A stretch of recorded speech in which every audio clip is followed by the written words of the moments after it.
Ano ang kaya mong gawin para sa iyong kapwa? Handa ka bang tumanggap ng hamon para sila'y mabigyan muli ng pagkakataon sa buhay? Ayan, dali. Thank you. No, musta? Hoy!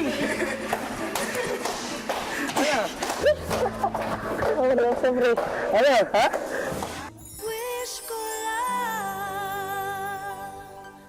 Sa bawat tagumpay natin sa buhay, tiyak na may tao raw na naging bahagi o tumulong para makamit natin ito. Gaya ng kapuso teen prince na si Miguel Tan Felix. Malaki raw ang utang na loob niya sa isang kaibigan.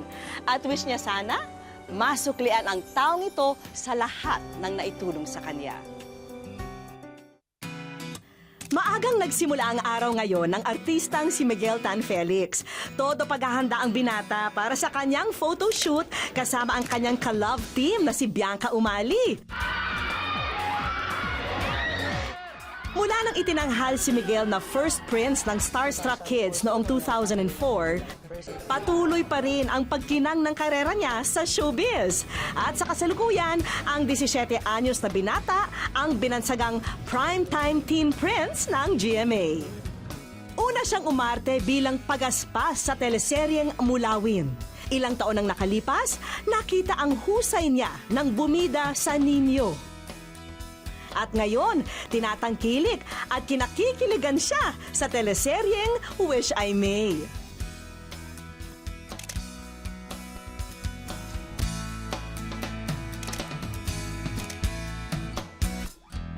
Hi, Miguel! Hello! Hello po, Miss Vicky. Hello po. Hello, good afternoon. At, syempre, welcome sa Wish Ka Lang. Hindi, ganito yon kasi gusto kitang i-appoint na fairy godfather. Diba, bata mo pa maging fairy godfather. pero alam ko kasi na meron kang gustong-gustong i-wish na tao. Kaya Yes. nakarating sa amin yung balita kasi sabi namin, siguro ikaw yung dapat piliin namin para maging susunod na fairy Very good. godfather. Kaya, Maraming salamat po. magaling ka na dati pa lang nung nagmumulawin ka o talagang may nagturo ba sa'yo? Hilig ko po talagang sumayaw before pa po nung bata po ako. And yes po, may tuturo po sa akin dati. Simula nung bata pa po hanggang ngayon, pag kailangan ko po ng choreographer, meron po nagturo sa akin. Ang pangalan niya po ay si Kuya Fritz. Kuya Fritz. Yes po, Kuya Fritz. Nakikita mo pa ba si Kuya Fritz? Ngayon pong busy, hindi pa po masyado eh. Pero siguro, huli niya pong turo sa akin, hindi po gano'ng katagal yun. In what way niya kailangan ng tulong mo? May nabaltaan po kasing nangyari sa kanya, and then, so ako, Ano nangyari sa iniwan daw po siya ng wife niya. And sinaksak niya yung sarili niya eh. Yes. Buti lang po, hindi po natuloy. Umabot po siya sa ospital. Ako po, nalungkot po ako and gusto po siyang tulungan in many ways po. So, ngayon, eto, may ibibigay ako sa'yo. Ayan, panimula na yan para sa pagtulong mo sa kanya. Sana magamit mo kung ano man ang maisip mo na gusto mong ipagkaloob sa kanya. Nasa sayo na yon. Sige po, maraming salamat.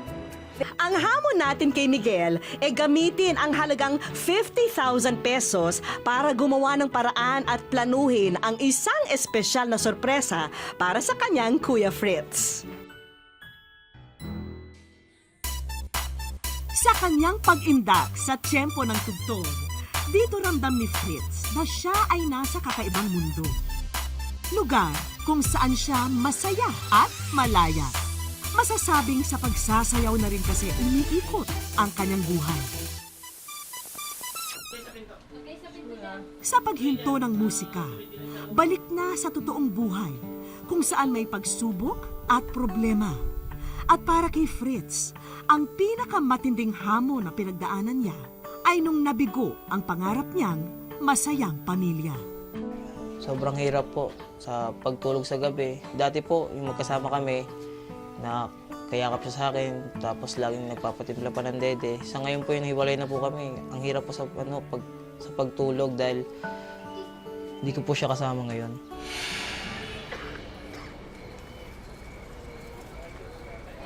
Madalas ang mga naging pagtatalo ni na Fritz at ng dati niyang kinakasama.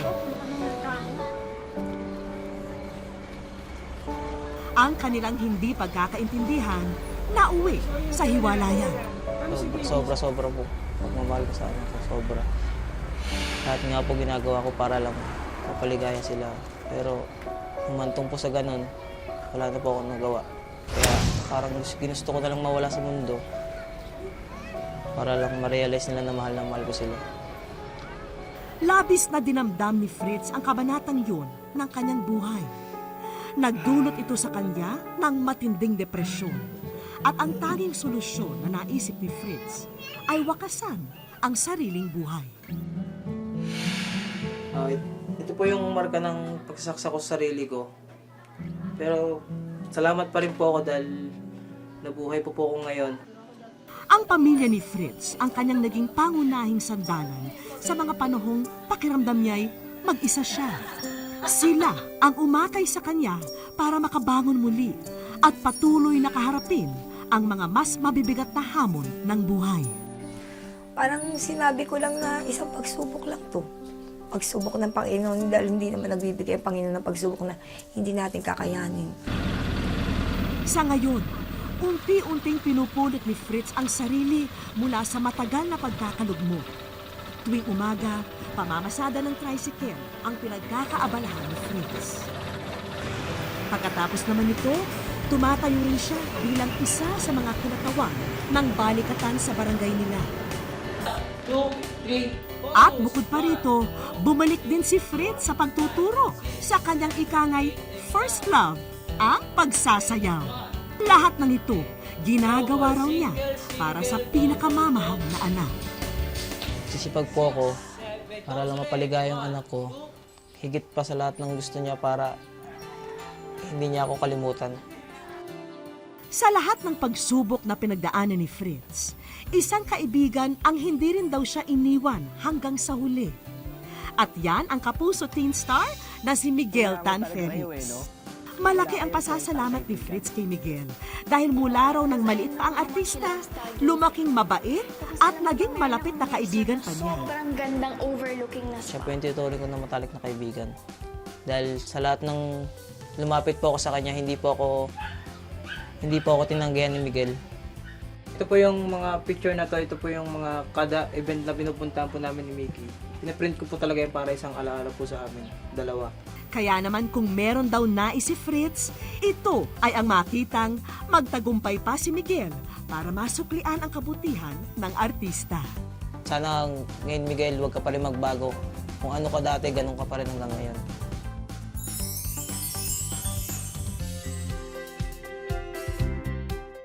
Huling nakita si Aling Jesusa sa Laon-Laan sa Quezon City. Kwento ng anak niya, hindi raw napansin na siya'y nakalabas ng bahay. Siya po'y may Alzheimer's disease at kung sakaling makita siya, maaari pong makipag-ugnayan kay Delia Zambrano o kay Rose Zambrano. wish ko lang. Agad na nag-umpisa na si Miguel na ilatag ang sorpresa para kay Fritz. Pero sa tansya niya, parang bitin ata at kakapusin siya sa dami ng magagastos niya. Pinaghandaan na ni Miguel ang araw na ito. Sasapa kasi siya sa iba't ibang racket para raw makaipon at madagdagan ang budget niya na pang-sorpresa sa kanyang kaibigan. Hindi ko alam kung nasang lugar tayo ngayon. Hindi ko masyadong kabisado to.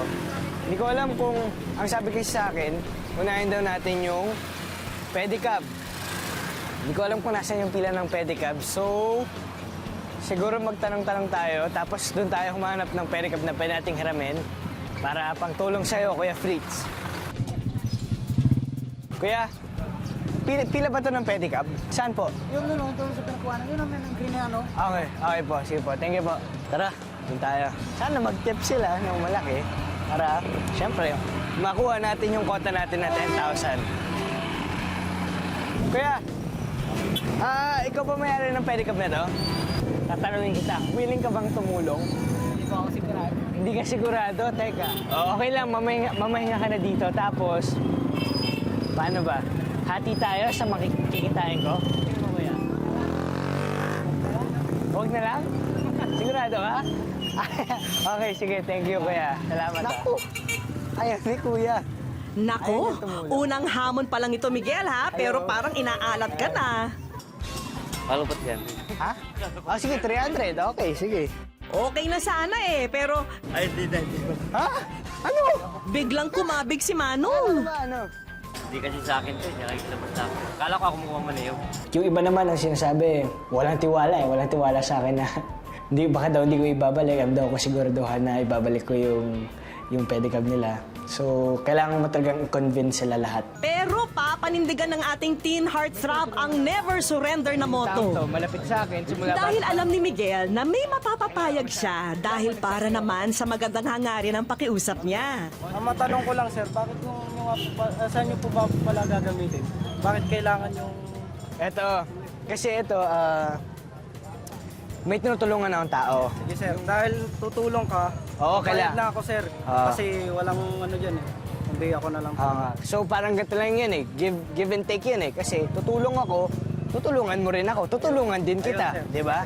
O, deal. Deal ah. Magkano yung pinag-usapan natin? 300? Okay, sige, 300. Buti na lang si Kuya na pinagtanungan natin, yung naarkila natin ng pedicab, is pumayag siya. So natuwa naman po ako doon na na-convince ko siya and gusto niya rin tumulong kasi. Kaya okay po kay Kuya. Natuwa po kay Kuya. Chillax ka lang dito, ako na bahala sa'yo. O ayan Miguel, game na sa pasada.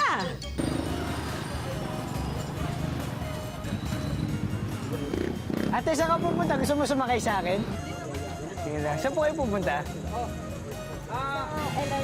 Pwede niyo po bang ituro sa akin? Doon lang. Okay, sige, let's go. Dito na po kayo? Okay po. Dito po. Aba, magandang pabuena mano agad ang unang kita ni Miguel. Sa aking idea po yun na pag selfie may extra bayad kasi gusto ko pong i-maximize yung magagawa ko po bilang pedicab driver. So, bali, mas dagdag po yun sa pamasahinda which is nakatulong po sa ipon po natin. Meron tayo, ito na agad yung kinita ko. Meron ng 50 pesos para sa pedicab tapos 100 pesos selfie. So, inisip ko baka magpa-selfie na lang ako kasi mas malaki kinikita. Tara! May bayad yan ah. So,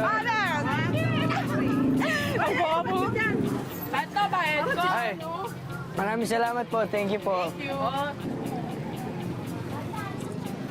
Kahit matindi ang sikat ng araw, tuloy pa rin ang pagpadyak ng ating bida. Kaya pa! Medyo. Thank you. Ayos lang. Medyo mainit na pero siyempre kakayanin natin para kay Kuya Fritz. Medyo nakakapagod siya. Sarap pa ng hangin tapos mainit so medyo nakakaantok. Hello po. Saan kayo pumunta ate?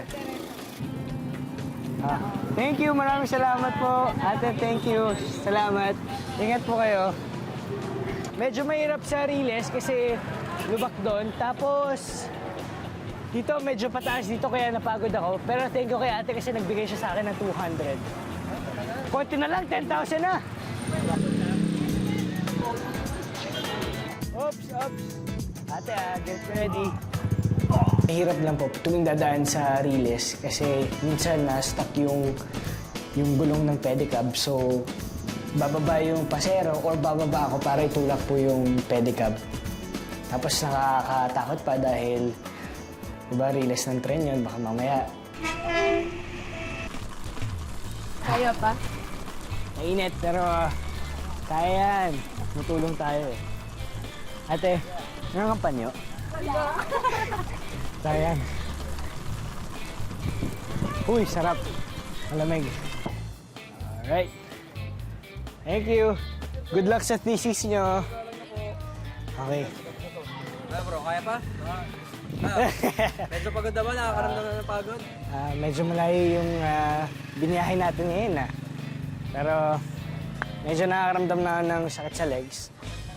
Yan na niya, meron tayong 100. Okay. Feeling ko, mas malaki kikitain ko sa ice cream. Kuya, ano? Magkano to lahat? Red! Ha? Red! 1,000 to lahat. 2,000. Magkano kinikita mo buong maghapon? 1,000 buong maghapon. Gusto mo, kuya, ganun ulit. Kung magkano kikitain ko, half tayo. Okay ba yun sa'yo? Sige, game. Tara, bilhin na kayo.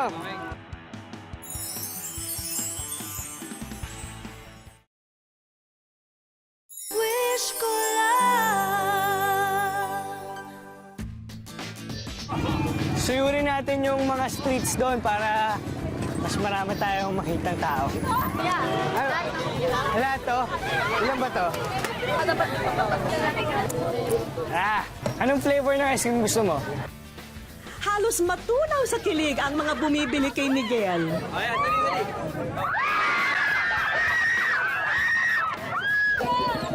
Thank you. Thank you. Thank you. Yon. Medyo mabigat. Tapos, yung kamay ko, medyo papaltos na. Sumasakit na po talaga yung legs, yung arms, yung palad. Pero dapat kasi hindi mo iniisip yun dahil alam mo ginagawa mo to para tulungan yung isang tao po. Matapos ang ilang oras na paglalako, nakaramdam na rin ng pagod si Miguel. Kaya, pwede mo muna pahinga dito. Saglit lang. So, ano na ba? Ngalay-ngalay na ba? Saglit lang. Mahirap siya and ma-realize mo na yung gantong trabaho na mahirap na nga tapos minsan hindi pa nila nare-reach yung gusto nilang kita na kitain nila. Kasi mahirap talaga siya. At nakakatulong siya sa ibang tao. Oo nga, no, sa akin, ito pa lang, namamalat pa lang. Babalagan pa lang siya. Oo, kuya, yung arrangement pala natin, di ba? So, kung anong kikitain ko dito, hati tayo, di ba? Nakamagkano ba ako? Siguro pagpalagay natin mga nasa 1,000 ako dito, kuya. Matapos ang buong araw ni Miguel sa kalye, kakaibang racket naman ang naisipan niya. Sa bawat perang hinuhulog ng mga taong dumaraan, katumbas nito ang mga pasikat na moves ni Miguel. Inisip ko, teka, parang nawiweirdo na ako sa gagawin ko ngayon. Paano kaya to mapupull off? Paano kaya to gagawin? Ano kaya mga steps ang gagawin ko? What if walang pumunta? What if magsawa sila sa mga moves ko? Yun po yung mga naglalaro sa utak ko na medyo kinakabahan po ako and medyo exciting din dahil first time ko pong gagawin yung mime. So, parang experiment din po to. Nung una, parang nahihiya pang lumapit ang mga tao. May pattern yung steps dito sa mime. So, parang on the spot ka mag-isip ng steps mo eh. And then, iniisip ko dapat hindi pa ulit-ulit kasi sobrang daming nanonood. Maya, naghulog sila ng barya, ginawa ko yung step na yun, maya, nakita nila may step na yun. So, dapat may abangan pa sila lalo sa akin. So, para mas hulog lang po sila ng hulog ng pera. Pero nung tanggalin na ni Miguel ang maskara, syempre, hindi mawawala ang bonus na selfie kasamang ating bida. It's for a good cause. Nasa wish ko lang tayo. Ba't ko ba ito ginagawa? Dahil gusto kong tumulong para sa kaibigan ko. Lahat ng makukuha kong pera dito, lahat ng makokollect kong pera, gagawin ko siyang donation para sa friend ko na nangangailangan. Sa bawat galaw ni Miguel, unti-unting napupuno ang kahon ng pera. May 20, 50, 100, at maging 500, ha? At may naki-showdown pa. Hello, so ito yung nakollect natin. Feeling ko medyo marami-rami nga ito. Bilangin natin mamaya doon. Ayon kay Miguel, lahat ng ginawa niya ay baliwala. Dahil walang katumbas na halaga ang makatulong sa isang kaibigan na nangangailangan.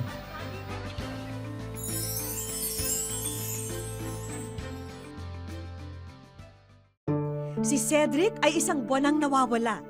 Kwento ng ama niya, sumabit daw siya sa isang sasakyan ng kakilala.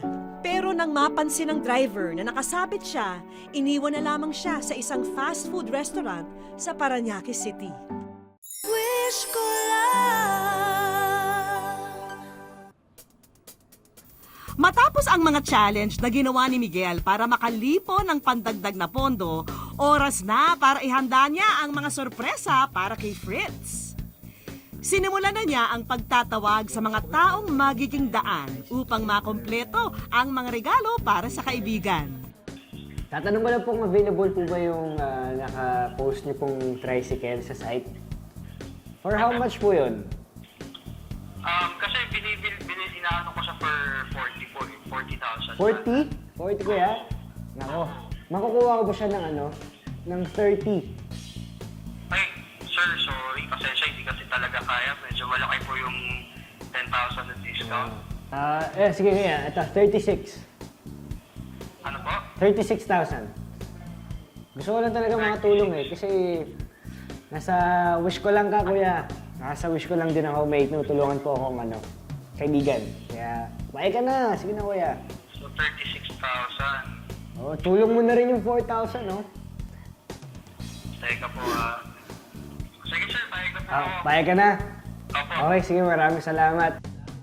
At matapos niyang makakontrata ng mabibilhan ng tricycle para kay Fritz, personal ding naghanap si Miguel ng lugar kung saan gaganapin ang party para sa anak ni Fritz.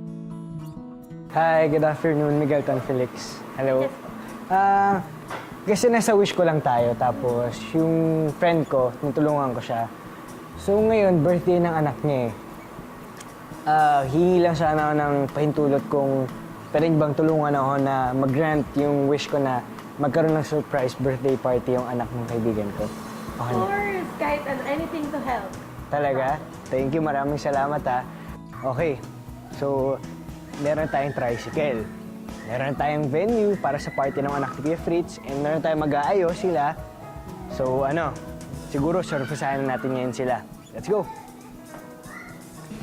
Habang sa Quezon City, abalang nag-iensayo sa isang dance studio si Fritz.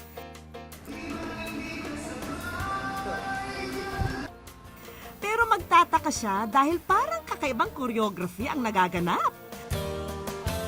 Yun pala, isang kaibigan ang naroon para sa isang sorpresa. No, musta? Hoy!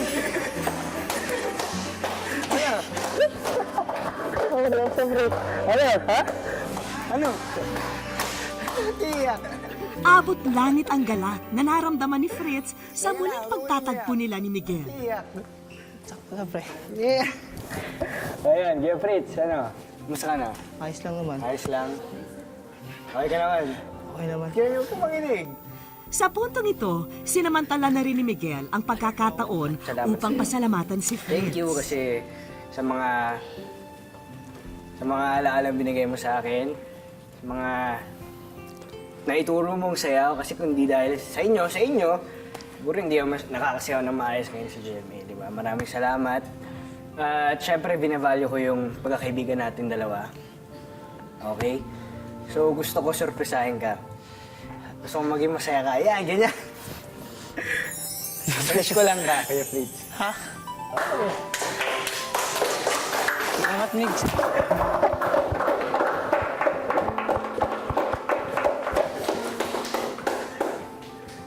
Parang ganun lang, tapos hindi ko alam na darating siya dito. Tapos ganito pala yung mangyari. Salamat, Migs. Salamat, din. hindi ka nakalimot. At para raw lalong maging extra special ang araw na ito, isang mahalagang tao rin ang inimbitahan ni Miguel para makibahagi rito. Pasok! Ayan na. Sino yan? Hala! Jed! Punta. Baka sa higpit ng mga yakap ni Fritz ang galak matapos ang matagal na pangulila sa anak na si Jen. Happy birthday, Nak.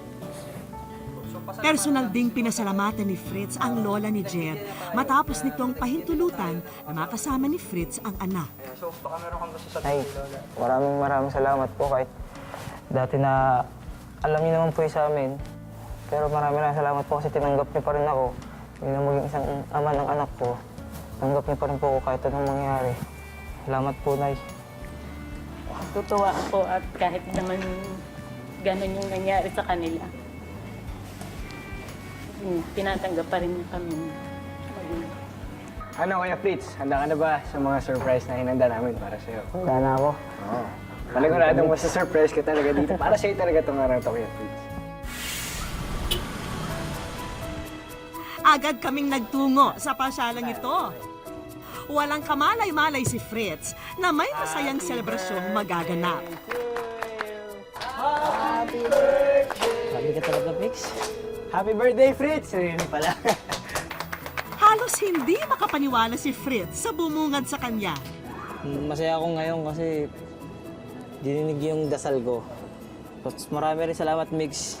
Hanggang ngayon, simula pagkabata natin hanggang ngayon, hindi ka pa rin nakakalimot. Isa raw kasi ito sa pangarap ni Fritz para sa nalalapit na birthday ng anak. Kulang ang party kung wala raw sayawan, kaya sina Miguel at Fritz nag-dance showdown na.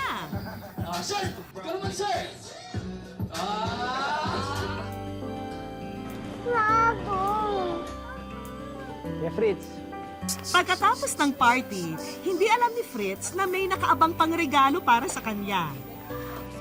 Kasi di ba sabi mo sa akin kanina, tuwing Sabado ka nagtatrabaho, Tuturo. nagtuturo ka ng sayo, di ba? So naisip ko, personal wish ko para sa'yo na para meron ka rin pinagkakitlaan. Malaking tulong ito, pantustos sa pang-araw-araw ni Fritz. Maraming salamat talaga. Isang malaking tulong sa akin to. Kasi hindi ko naman kayang bigyan sa anak ko na ganyang handa eh. Yung may clown. Yung last year nga, talagang walang-wala ako. Nangutang na lang ako para panghanda niya. Pero ito, isang malaking pasasalamat ko sa'yo kasi Migs, hindi ko kayang gawin yung ganyang handaan. Pero dahil sa'yo natupad.